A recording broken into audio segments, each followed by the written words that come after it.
अयोध्या की पावन धरती से सभी इष्ट मित्रों को, भगवत भक्तों को जय श्री सीताराम। आइए जाने सुखदेव जी का जन्म कैसे हुआ। कहते हैं कि ब्रह्मा जी के पास नारद जी जब पहुँचे तो उन्होंने कहा, पिताजी प्रणाम। ब्रह्मा जी ने कहा, बेटा इस पृथ्वी पर भागवत धर्म का प्रचार करो, क्योंकि उन्होंने यहाँ सुंदर सुंदर लीलाएं की हैं, तो इसी भागवत धर्म का प्रचार करो। भक्तों के हृदय में जिस प्रकार से भक्ति का उदय हो वही तुम कार्य करो। नारद जी ने जब यह सुना कि यथा हरो भगवती नृणाम भक्तिर्भविष्यति सर्वात्मन्य अखिलाधारे इति संकल्पम वर्णय। पिताजी ने कहा कि तुम भागवत धर्म का प्रचार करो, तो मैं ये संकल्प लेता हूँ और जा कर के पृथ्वी पर भागवत धर्म का प्रचार करूँगा। नारद जी अपनी वीणा को बजाते हुए इस धरती पर आए तो सबसे पहले कैलाश पर्वत पर आए और उन्होंने देखा भगवान शिव जी ध्यान मग्न हैं। माता जी के पास जाकर के कहा, हे माता, आपको मेरा प्रणाम, सब कुशल मंगल तो है। माता जी ने कहा, हाँ सब कुशल मंगल है। कहा नारद जी ने कि आपको भगवान बहुत कम चाहते हैं, इसीलिए आपसे ज़्यादा बोलते नहीं, देखो हमेशा ध्यान में लगे रहते हैं। नारद की यह वाणी सुन करके माता जी ने कहा, नहीं हमें बहुत मानते हैं।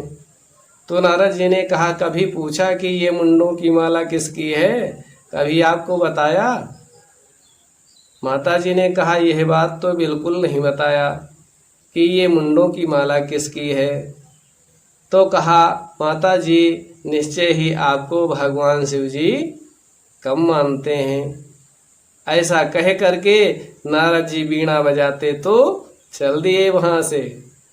लेकिन जब भगवान शिव जी ध्यान योग से उठे, भगवान शिव जी ने कहा, हे देवी आप उदास क्यों हैं? ऐसा कहने पर माता जी ने कहा कि आपके ये गले में जो नरमुंडों की माला है आखिर किसकी है, कभी हमें आपने नहीं बताया।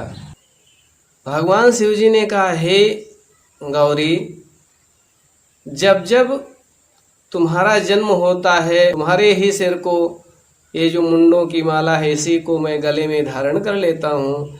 जब ऐसी बात कही तो माता जी ने कहा कि आप का जन्म नहीं होता है क्या?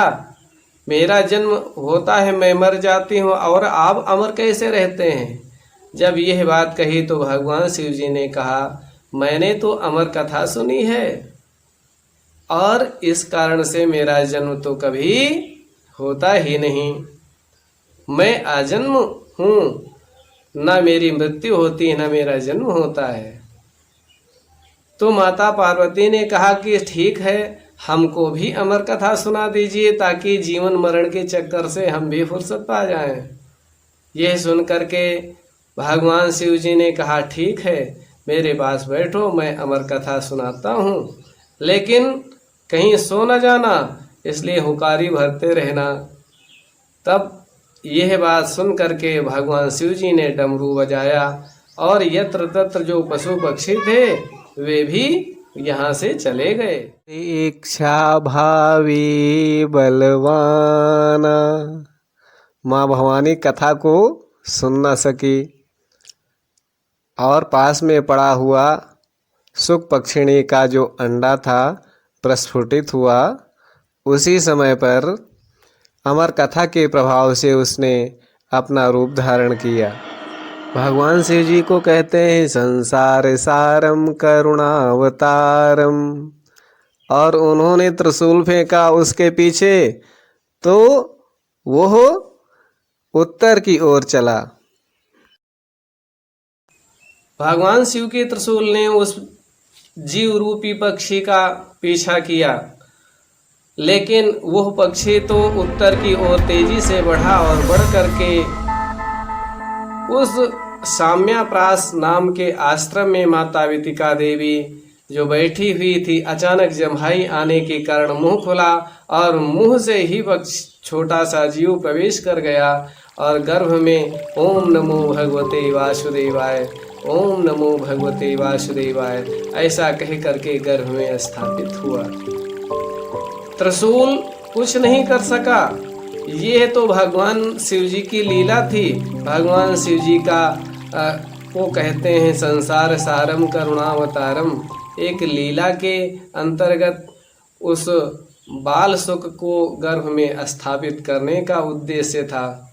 काफी समय बीत गया तो सुखदेव जी का जन्म हुआ और जब सुखदेव जी का जन्म हुआ, कहते हैं कि सुखदेव जी तो पृथ्वी पर आना ही नहीं चाहते थे, लेकिन व्यास जी की आग्रह पर जब सुखदेव जी आए तो कहते हैं कि जन्म लेते ही जंगल की ओर भागने लगे और सुखदेव जी को अपने पुत्र को रोकने का प्रयास किया, लेकिन वे रुक न सके और जा कर के भगवान का ध्यान लगाया है। तो इस तरीके से सुखदेव जी का जन्म हुआ। मेरे प्रिय मित्रों, अगले भाग में फिर मिलेंगे सुंदर सुंदर भागवत कथा के सुंदर कथाओं के साथ। आज्ञा दीजिए। जय श्री सीताराम, जय गुरु महाराज की जय, अयोध्या पावन धरती की जय हो।